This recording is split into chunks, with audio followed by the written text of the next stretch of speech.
Welcome to Happily Divorced with Karishma. What if the thing that you've been waiting for requires you to go first?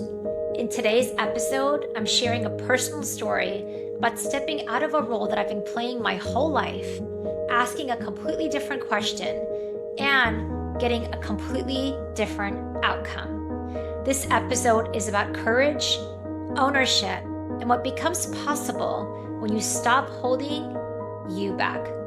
Let's begin.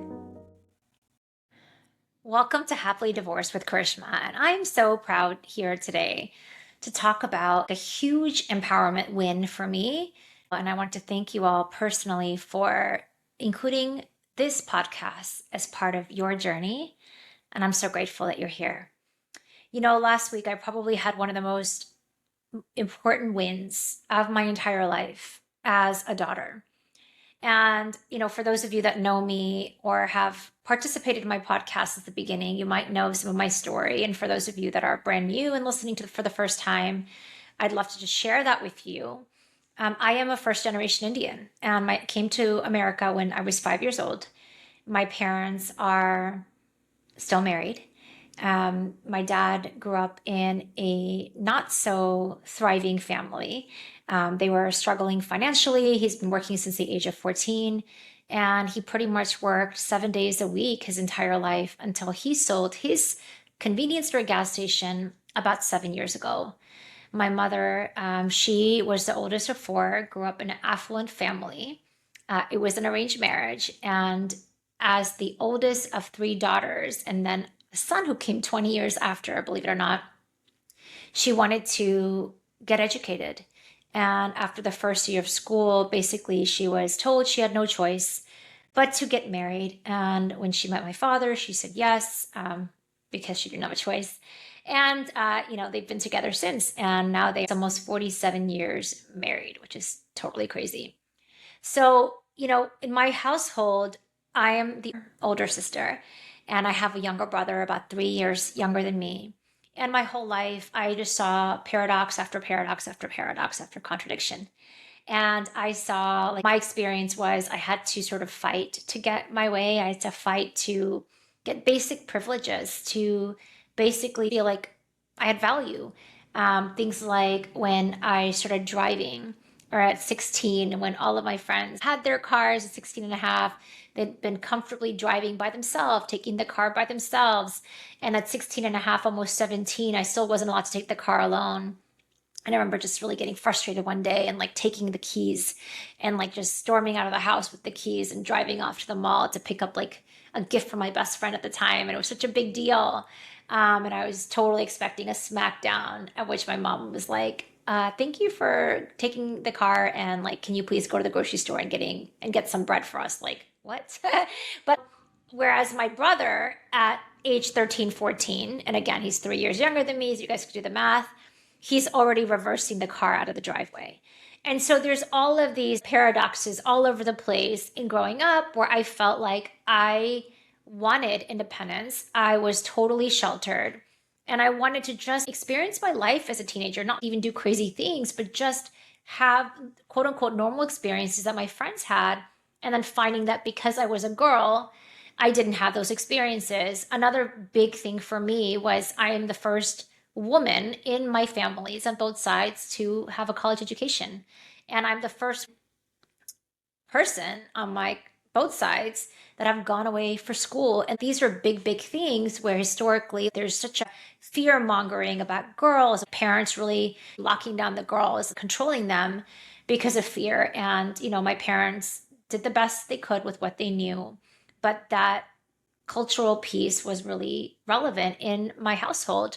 In addition to that, even as an adult, when it came to finances, when it came to making decisions, when it came to talking about big boy, big girl things, home ownerships, decisions, finances, which credit card, things like that. Historically, my father would start these conversations with my now ex-husband or with my brother. And when it came to anything that was business, financial, serious, anything life-altering, my voice just wasn't heard. And I'm not sitting here to share these things with you in my own victim story. I'm just sharing the landscape of what had been my experience, where fundamentally my voice wasn't valued. I wasn't seen, heard, understood, or valued.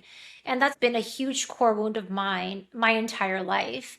I basically married my father in so many ways. I now previous marriage. So I just want to share that context with you all so you know where I'm going with this podcast today. So, given all of that, one of the things, and I kind of mentioned, I think on a couple of podcast episodes before about estate planning.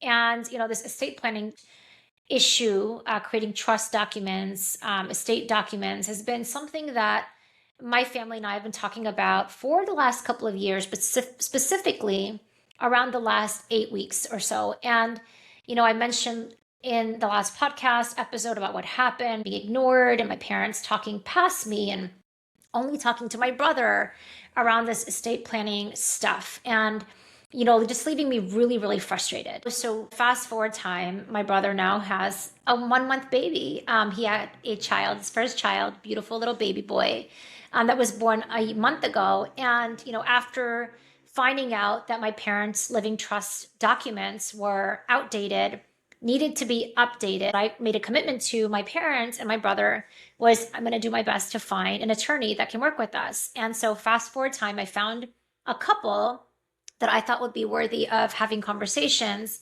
And hopefully we'll be setting up those meetings the next few weeks. My partner had been preparing his living trust and his parents' estate planning documents. So one of the deliverables that he had worked on or had received from his attorney was a questionnaire with all of these questions, the questions to ask about trust and who gets what is the distribution of wealth, what are your wishes for when you live as well as when you die, all like donor issues, right? And there was this basically very comprehensive 20-page document that he forwarded to me that I essentially forwarded to my parents around 8 weeks ago after we had that first meeting. And my parents took a stab and they sat down. A couple of things have come up since then. One is they totally got stuck. And, if you read this document, it's not the most simple document to read. It is quite overwhelming. And there's a lot of legal jargon. It takes you to read it 2 or 3 times to get the language and what it's actually trying to ask you.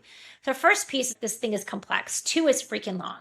3 is, as I was working with my parents, I found out that like a lot of the bank accounts my dad had access to and my mother did not. And passwords my dad had access to, my mother did not. One of the things that I've realized just kind of going through this estate planning process and even kind of supporting Desi women, brown women, is that, this piece of women not having complete transparency over finances is a big thing.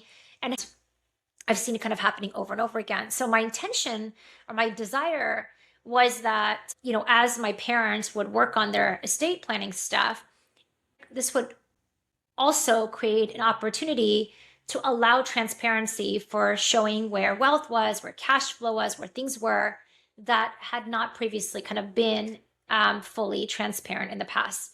So that was my intention. And one of the things that I started doing is after the last estate planning conversation, it was obvious that my brother had a lot of influence over my dad. And I fed this piece of information to my brother and said, hey, mom doesn't have access to this information. Can you let dad know that it's important?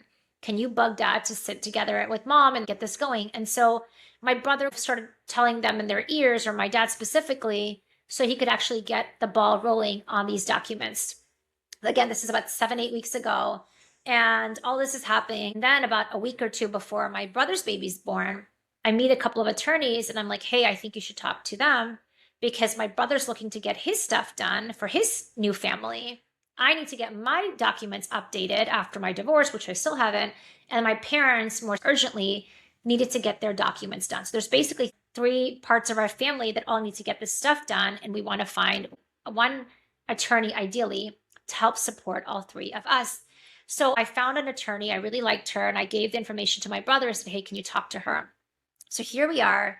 Again, this is 2 weeks before the baby's born. We can get on a call with her ASAP. And obviously my brother's working. There's a baby coming. There's preparation happening. And long story short, fast forward time, the baby has come.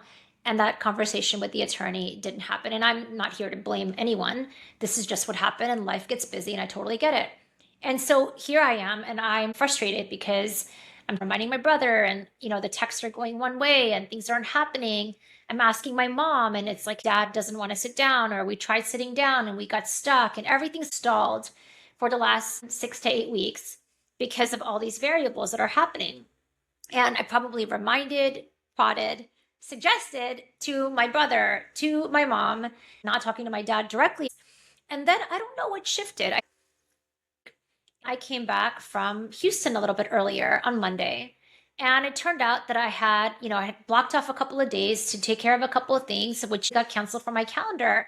And I came back and I was like, you know what? I have some time this week. Let me just ask them. Let me ask my mom if she and dad will sit together with me. And my brother's now back at work. Literally 2 weeks after paternity leave, he's back at work, working full time, literally traveling for work, and he's busy. And he has a newborn. And this is what it is. And I asked my parents, hey, will you sit down with me and can we get it done? And surprisingly, my parents both said yes. And I'm like, fantastic. Let's rock and roll and let's get this done. And we scheduled some time over the weekend to sit together. And I had my late afternoon blocked. I go to my parents' house and open up this document. And it was amazing because they were both mentally prepared. We go right into the office and we sat down. And it was amazing because my dad, sometimes it takes him a minute to take the action to move forward. But he had basically organized everything. He had physical bank account statements, a lot of physical hard copy things. And we sat down and we just started cranking it out. And long story short, 2.5 hours later, we got it done. 2.5 hours later, we completed all 20 pages of this living trust document, everything showcasing their will, their estate, their who it's passed down to beneficiaries.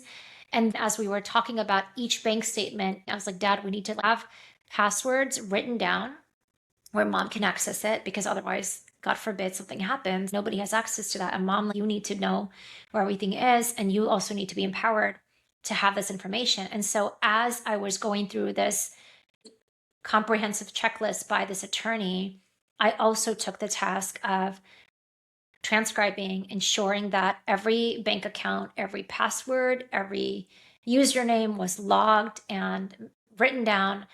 And therefore, for the first time, provide my mother full transparency of all of her assets and really allow this opening for my dad to overcome whatever fears he's had that has prevented him from being fully transparent and to just walk the walk.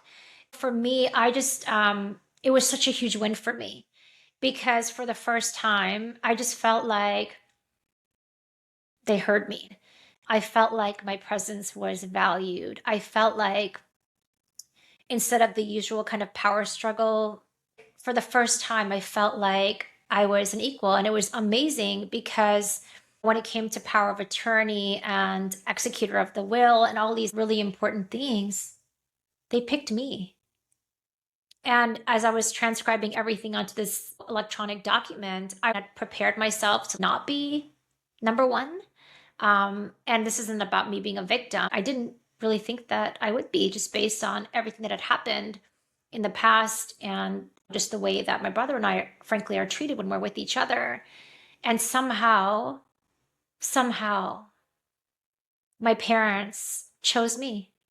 My parents chose me to be the number one person executing their will, being the power of attorney, making decisions around their finances, making decisions around their health, being the one to ensure that their wishes are respected, whether or not they're in a state to make those decisions or not. And I just, I just walked out with tears of gratitude and a lot of shock, because never in my right mind would that conversation have happened in the way that it did, with such fluidity, openness, transparency, like energy being open, receiving on all sides. And then again, the actual data that was compiled of them trusting me as the person in their life to ensure that their wishes are respected. And that's just unbelievable to me, because I never would have imagined it. The victory isn't even that, which is a huge victory.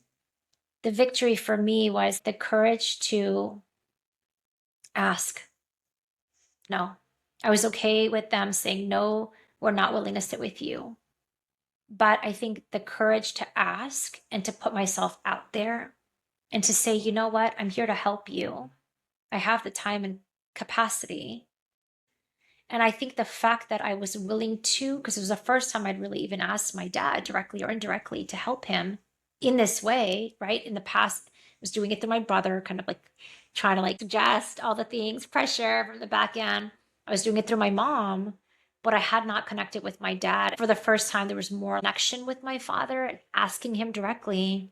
And again, pleasantly surprised to find out the answer was actually yes. So, it just really made me sit back and be like, wow, where am I showing up as a victim? Where are there opportunities for us to show up and thrive and put ourselves out there and to be seen, heard, understood, valued? But where are we creating these stories about what could be? And you can sit there, I can sit there, I can look at the evidence from 8 weeks ago and be like, this is exactly why I shouldn't. But there was something inside of me that was gnawing me. But what if I did? And I think that's the empowerment piece of having the courage to show up despite all odds, to get out of my own way, to allow myself to be vulnerable enough to get the no because I was fully expecting it, and to be surprised in the most pleasant way that the answer was actually a yes, that it was received, and then the words of gratitude after. And now I get to support them to secure the attorney and to lock in the next steps of their succession planning journey. So this might be a TBD call, but I wanted to just take some time and share this journey with you all in the hopes that you have the courage to show up.